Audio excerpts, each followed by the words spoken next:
Hola, sean bienvenidos a un nuevo video en el que, vamos a crear una máquina virtual en Google Cloud Platform. Tengo una cuenta de prueba, como ustedes pueden ver aquí. Tengo $300 de crédito, me quedan 88 días, la prueba es de 90 días, la prueba gratis. Si ustedes quieren saber cómo crearla, les voy a dejar el video aquí recomendado al final de este. Y vamos a ver qué máquina virtual creamos. No tengo predeterminado cuál vamos a crear. Nos vamos a la parte de Compute Engine. Aquí en Compute Engine hay una gran cantidad de servicios. Nos vamos a ir donde dice instancias de Virtual Machine. Y en el video anterior que estoy haciendo sobre este nuevo contenido que estoy haciendo de Google Cloud Platform en el 2021, entonces creé una máquina virtual de Ubuntu Server y le configuramos ahí al comienzo, actualizamos el servidor, actualizamos el repositorio de Ubuntu y pues nos conectamos a esa máquina de Ubuntu Server a través de PuTTY. Entonces vamos a ver si creamos una de Windows Server o otro sistema operativo de Linux. Nos vamos a crear instancia.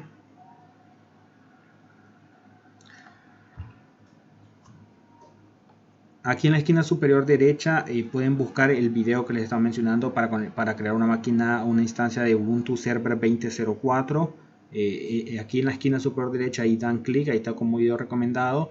Ahí pues creamos una máquina virtual de Ubuntu Server 20.4 y como les dije después pues básicamente actualizamos el repositorio, actualizamos el servidor y nos conectamos a esa instancia, a esa máquina virtual a través de PuTTY en nuestra máquina Windows. Vamos a colocarle un nombre a la instancia. Pues le vamos a colocar, por ejemplo, prueba 1. Podemos añadir etiquetas o labels y vamos a elegir la zona o la región. Esto ya no lo voy a explicar mucho porque en todos los videos de Google Cloud lo he explicado. Y creo que ya ustedes más o menos saben en qué influye que esté en una región o en otra. Vamos a elegir Oregon, yo siempre elijo Oregon. Y aquí vamos a elegir la C, vamos a ver.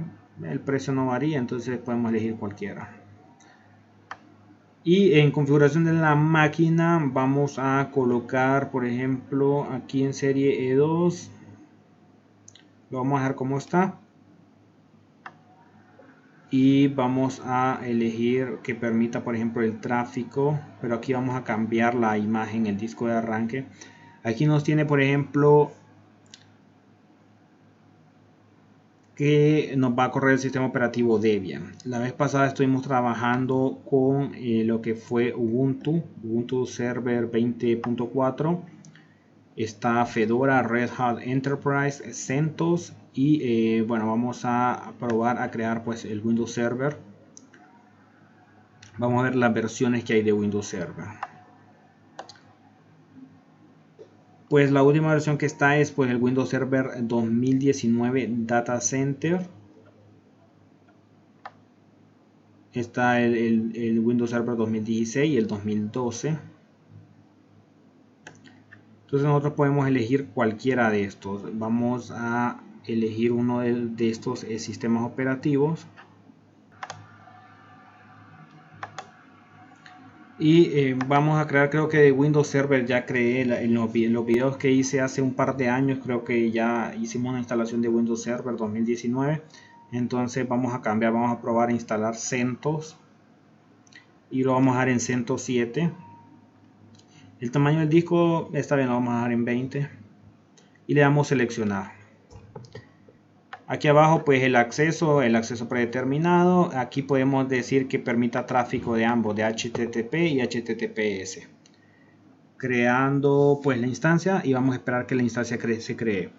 Como les decía, cuando ya estamos trabajando en producción o en la vida real se puede decir pues es más recomendable permitir tráfico HTTPS, pero yo siempre coloco los dos porque hay veces que pues ciertas direcciones no tienen el HTTPS. Vamos a esperar que la instancia se cree. Pues aquí me dice que ya la instancia está creada. Entramos dentro de la instancia. Aquí me sale obviamente lo mismo que ya vimos cuando instalamos Ubuntu Server 20.4. La región, pues todo lo que configuramos, la IP interna que es la principal y la IP externa, pues que no la deberían de ver, pero después del video yo borro la máquina virtual, así que no hay ningún problema. Aquí me dice cómo puedo acceder yo a esta máquina o a esta instancia, específicamente a esta máquina virtual. Y está obviamente lo del cliente de SSH, que es como lo hicimos lo de Ubuntu. Para conectarse así utilizamos un cliente de SSH. En este caso, por ejemplo, podemos utilizar PuTTY, que fue el que utilizamos en Ubuntu.4 para conectarnos, pero como les dije yo, la forma más fácil si estamos trabajando en Google Cloud Platform es abrir en otra ventana del navegador. Entonces vamos a abrir en otra ventana del navegador.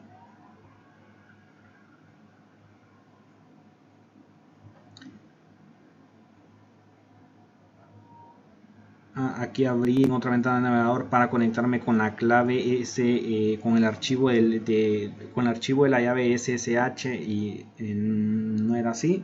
Es simple, con esta me conecté, era con esta. Abrí en otra ventana del navegador. Vamos a abrirlo. Aquí no me tiene que pedir la clave SSH. Me dice que si quiere iniciar una conexión SSH en la instancia de Virtual Machine prueba 1, le doy conectar. Y aquí no me va a pedir el archivo de clave para conectarme, entonces lo vamos a dejar así. Es más fácil esta opción. Esperemos que cargue el sistema operativo. Como les digo, también si queremos conectarnos obviamente con un servicio externo de SSH, lo podemos hacer obviamente con PuTTY. Aquí estamos conectados ya a CentOS, como ustedes pueden ver. Entonces ese ya es nuestro sistema operativo como tal de CentOS. En él podemos pues comenzar a trabajar, y pues ya la máquina virtual está pues prácticamente creada.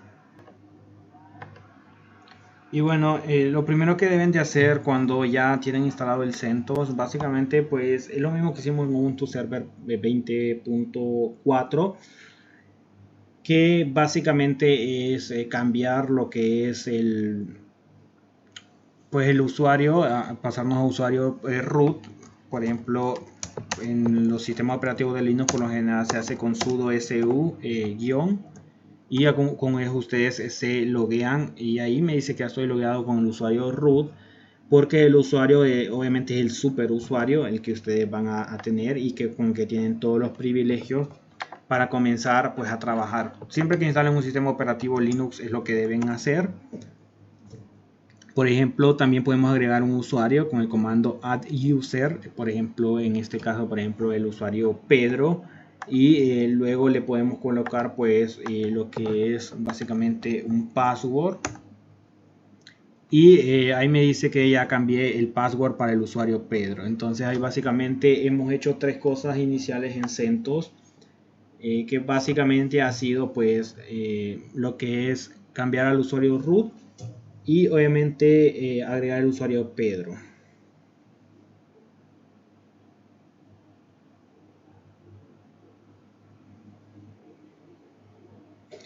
Bueno, ahí en ese aspecto pues ya tenemos una cuenta de usuario con los privilegios que se dan a una cuenta regular.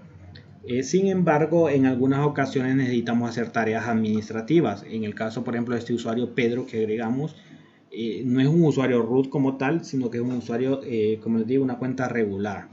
Para evitar tener que cerrar la sesión del usuario normal y volver a iniciar sesión con la cuenta root, nosotros lo que podemos hacer es configurar lo que se llama un superusuario, el usuario el cual va a representar en cierta forma pues privilegios root a través de una cuenta regular.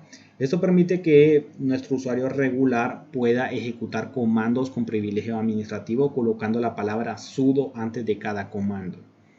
Si trabajamos con el usuario root no necesitamos eso, pero cuando estamos trabajando en producción o estamos trabajando en la vida real, como le quieran llamar, pues eso es muy peligroso, porque obviamente los cibercriminales, los ciberdelincuentes ya saben que por default los usuarios son root, el usuario con todos los privilegios, y muchas veces lo que recomiendan, por ejemplo en bases de datos, es eliminar el usuario root y solo dejar otros tipos de usuarios con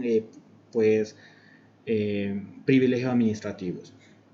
Para añadir estos privilegios a nuestro nuevo usuario, en este caso Pedro, necesitaremos añadir el nuevo usuario al grupo well de forma predeterminada en CentOS 7, creo que esta es la versión de CentOS 7. Se permite el usuario del comando sudo a los usuarios que pertenecen al grupo well. Entonces, como les digo, Con el usuario Pedro, por ejemplo, que es una cuenta regular, pero si yo cuando haga esto de agregar este usuario al grupo web, yo voy a tener privilegios administrativos siempre y cuando yo requiera hacer ciertas tareas que requieren permisos, pues ciertos privilegios, yo coloque la palabra sudo al comienzo. Como les digo, con el usuario root pues tenemos ya por default todos los, obviamente todos los privilegios y básicamente, como les decía, desde la cuenta root voy a ejecutar el comando para añadir este nuevo usuario al grupo web que sustituya a Pedro con el nombre real del usuario. Vamos a hacerlo, agregar, vamos a ver si lo agregamos aquí.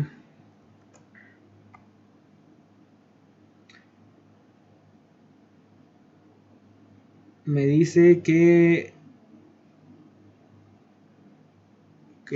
pues retype la nueva password. Pues vamos a darle solo enter.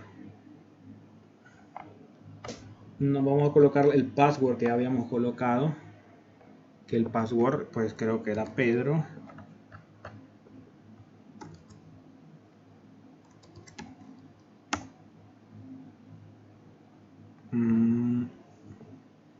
Vamos a volver a copiarlo.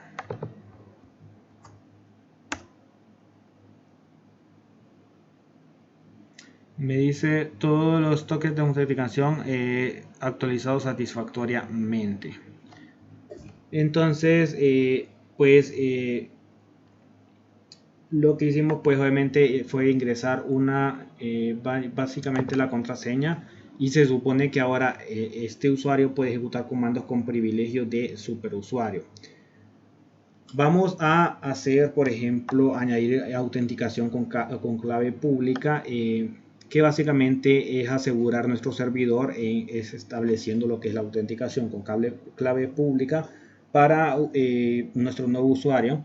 Configurar esto aumentará la seguridad de nuestro servidor debido al requerimiento de una clave privada SSH para poder iniciar sesión, que era lo que nos pedía ahora cuando yo le di, por ejemplo, aquí que yo le di para ingresar a esta máquina virtual. Yo le había dado aquí, por ejemplo, abrí una ventana nueva en el navegador con clave privada SSH proporcionada, pero yo no tenía ese archivo. Ese archivo es como un archivo de bloc de notas, que es una clave privada de SSH para poderme conectar, y eso hace mucho más seguro obviamente mi servidor. Entonces, para generar un par de claves debemos ingresar un comando en la terminal local, que es el comando es ssh-keygen. Entonces vamos a probar a colocar el comando.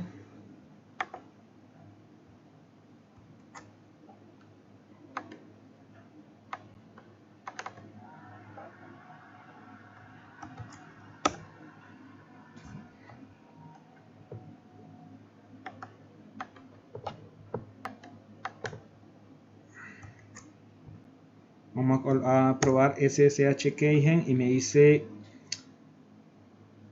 obviamente que la está comenzando a generar, asumiendo que nuestro usuario local, que se llama por ejemplo usuario local, podrá ver una salida similar, por ejemplo, a esto que ustedes están viendo. Si ustedes lo hacen de la siguiente manera, pues básicamente van a ver algo así como enter file in which to save the key, y me dice ahí pues básicamente como una dirección, creando directorio, y me dice por ejemplo ahí pleca root pleca.ssh. Deberíamos presionar enter. Vamos a ver si vamos a colocar enter,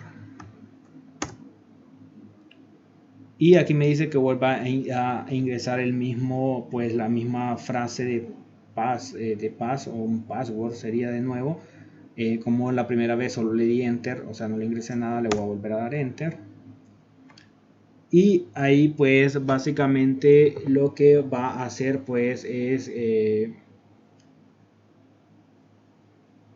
básicamente generar obviamente el keyfile, como les decía, ahí en la parte que les decía esto de passphrase, ustedes podían colocar algo o dejarlo simplemente en blanco.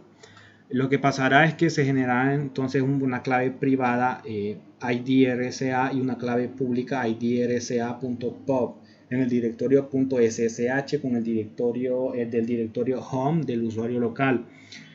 Ustedes recuerden que su clave privada no debe ser compartida con nadie que no requiera acceso a sus servidores. Creo que bueno, esto viene funcionando un poco similar a cómo funciona, por ejemplo, las criptomonedas o el Bitcoin. Cuando nosotros hacemos, por ejemplo, un envío de criptomonedas, tenemos una clave pública y una clave privada. La clave pública pues la pueden conocer ciertas personas, por ejemplo en criptomonedas la clave pública es como nuestro número de cuenta, pero la clave privada es privada, o sea, nadie la puede conocer porque si alguien tiene acceso a esa clave privada, por ejemplo en Bitcoin, van a poder acceder pues obviamente a, a nuestros fondos de criptomonedas.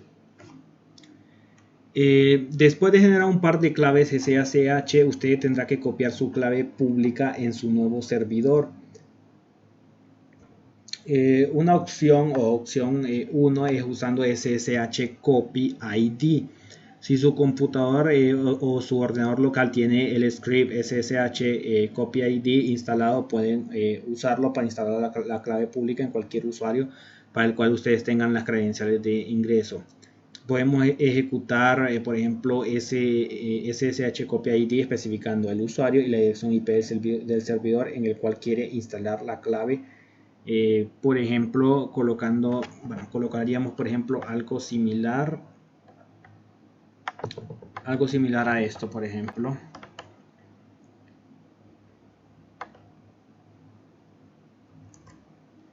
Y aquí nosotros colocaríamos también la IP pública de nuestro servidor, que sería la que está aquí. Por ejemplo, esta que es nuestra IP pública.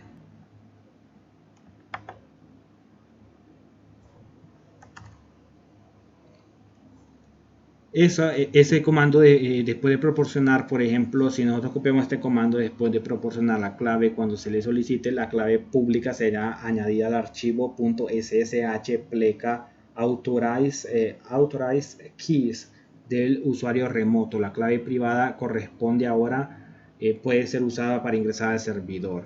Y otra opción que tienen es, bueno, la otra opción pues no sé, no la manejo mucho. La primera opción para mí es esta es la opción más fácil. Les va a preguntar ahí, por ejemplo, cuando ejecutan este comando, que obviamente que si ustedes están seguros de querer continuar conectando, ustedes le digan que yes y se conectan. Esta es la forma más fácil para mí o la mejor opción, obviamente, para que ustedes copiar la clave pública. Hay otra opción de instalar la clave manualmente, pero yo siento que es muy trabajosa, así que la mejor opción es esta. También podemos añadir la clave pública a un nuevo usuario remoto para habilitar el caso o el uso de esta clave SSH al autenticarse remotamente como el nuevo usuario. Ustedes tendrían que añadir la clave pública en un archivo especial que se encuentra en el directorio home del usuario. En el servidor como usuario root, ustedes ingresan este comando para cambiar al nuevo usuario. Entonces van a ingresar este comando que yo ya les había mencionado, que es para ejecutar, para que ustedes puedan ejecutar, obviamente, como superusuario y tener privilegios de administrador con el usuario Pedro. Entonces, si ustedes se fijan en la parte de abajo, ustedes ya cambiaron el usuario.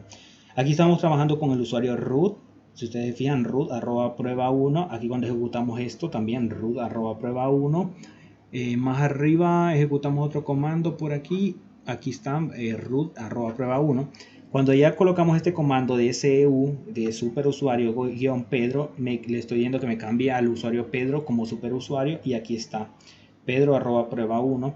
Entonces vamos a probar a ejecutar algunos comandos a ver si nos permite ejecutarlos, porque se supone que Pedro tiene, pues obviamente está como superusuario y puede ejecutar algunos comandos de administración. Ahora Como les decía, en el directorio home de su nuevo usuario está obviamente ya el nombre Pedro, y vamos a crear un nuevo directorio llamado .ssh, y vamos a restringir sus permisos con los siguientes comandos. Vamos a ejecutar o crear un nuevo directorio, que crear un nuevo directorio básicamente es crear una carpeta como llamamos en Windows. Ejecutamos mkdir.ssh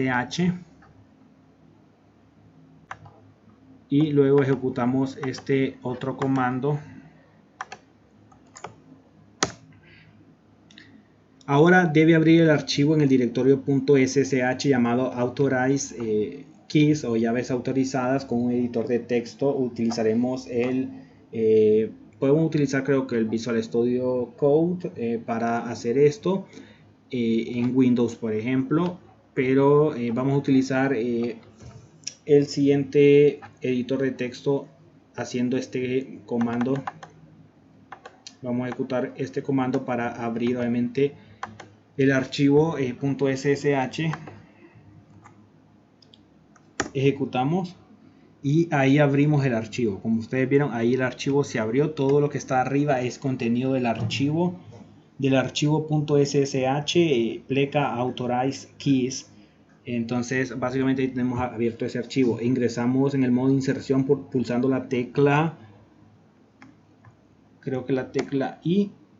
Creo que ahí ya ingresamos en el modo de inserción, y luego vamos a pegar la clave pública que debería haber copiado en el portapapeles en los pasos anteriores, y luego presionamos Escape del modo de inserción.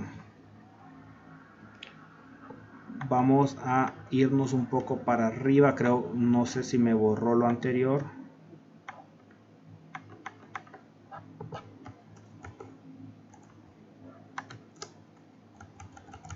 Y no me permite ingresar para arriba, pero no sé si ustedes recuerdan, por ejemplo, cuando en la parte en que creamos lo que fue la clave privada, pues nos generó básicamente como un código, pues nos generó ahí, cuando la creamos, pues nos generó después de copiar el passphrase o dejarlo en blanco, se creó la clave obviamente pues el key pass para poder ingresar. Obviamente nosotros tuvimos que haber copiado eso, y básicamente no la hemos copiado la clave pública. Entonces para nosotros haber copiado eso y después aquí teníamos que pegar esa parte, pero como les digo, yo si me voy aquí arriba, creo que ya eso ya no me deja acceder a la parte de arriba. Entonces yo no copié a tiempo eso y tendría que volver a hacer el procedimiento. Solo que le demos a la parte de Skype.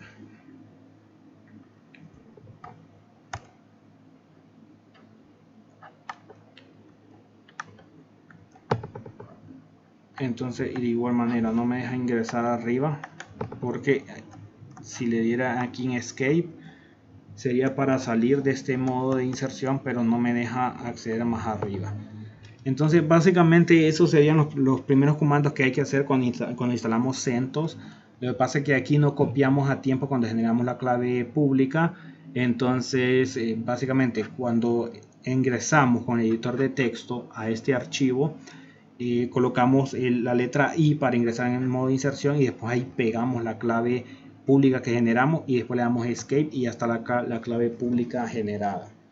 Creo que esas son las principales obviamente opciones que ustedes deben de hacer cuando inician CentOS. Básicamente eso es con lo que ustedes deben de iniciar y las primeras configuraciones de CentOS. Y creo que básicamente eso sería, como ustedes pueden comenzar a trabajar, y ya después ustedes obviamente se están conectando desde su plataforma de Google Cloud Platform al servidor. Obviamente ustedes lo que van a necesitar siempre es esto, la IP externa, si quieren conectar vía SSH. Y ya la próxima vez, como ustedes ya generaron esa clave pública, cuando le den acceso remoto, ustedes se pueden conectar aquí en otra ventana del navegador con clave privada SSH proporcionada, que fue lo que creamos ahorita en CentOS. Entonces cuando ustedes quieren ingresar aquí, no les va a permitir acceder si ustedes no se conectan con el key file SSH, que fue el archivo que generaron en bloc de notas. Ustedes tendrían que venir aquí obviamente y buscarlo si ustedes lo tienen aquí en el Windows. tendrían que venirlo a buscar. Ahora lo generamos pero dentro del servidor en Linux, en el CentOS. Ustedes tendrían que buscar esta clave privada SSH para conectarse. Entonces básicamente eso es básicamente la instalación de CentOS es muy rapidísima. Ustedes vieron que ni un minuto tardó, y las primeras configuraciones que hay que hacer de CentOS básicamente son estas. Después de hacer eso, ustedes pueden pues configurar básicamente el SSH, pues después vuelven a cargar el servicio SSH, y bueno, básicamente eso es lo primero que tendrían que hacer antes de ya comenzar a trabajar pues, en el servidor de CentOS, en otras cosas como instalar el servidor web, instalar y configurar el servidor DHCP y todas esas cosas. Entonces básicamente eso es instalación y primeras configuraciones de CentOS 7 en Google Cloud Platform. Espero que el video les haya servido. Regalarme un me gusta, también compartir el video para que llegue a más personas. Suscríbanse al canal, activen la campanita para que reciban correos de mis nuevos videos. Síganme en Facebook, es muy importante, ahí también subo estos videos, y pues nos vemos en la próxima.